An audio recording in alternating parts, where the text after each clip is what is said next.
C'était un samedi après-midi. Je marchais gentiment dans la campagne pour mon cours de gym. Car je devais marcher en tout 42 km pour mon cours de gym.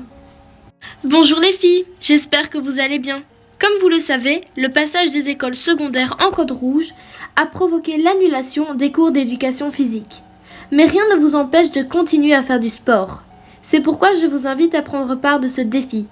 Parcourir la distance d'un marathon, 42 km de course ou de marche, avant le 18 décembre.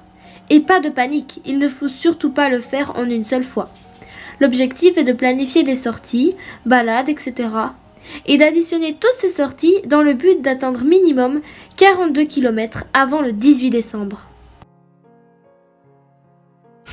Et c'était donc une des promenades que je faisais pour ce fameux défi.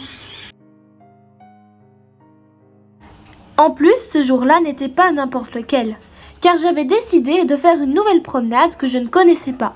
J'ai donc emprunté un chemin que je ne connaissais pas, mais j'étais parfaitement confiante car j'avais installé une application de repérage qui, en plus de ça, comptait mes nombres de kilomètres.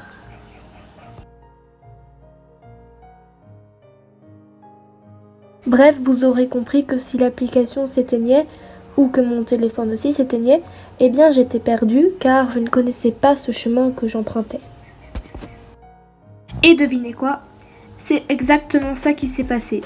En plein milieu du chemin, l'application et le téléphone se sont éteints. Mon téléphone était en panne. J'étais perdue. Et étant donné que je ne connaissais pas la suite du chemin, j'ai décidé de faire demi-tour. Après un certain temps de marche, je me suis rendu compte que je m'étais trompée de chemin et que j'étais complètement perdue. Mais heureusement pour moi, c'est tout juste à ce moment-là qu'une voiture est passée.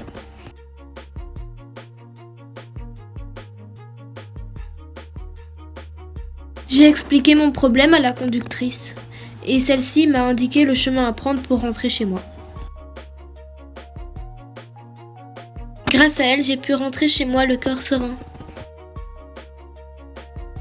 et me faire très sévèrement gronder par ma mère par la même occasion.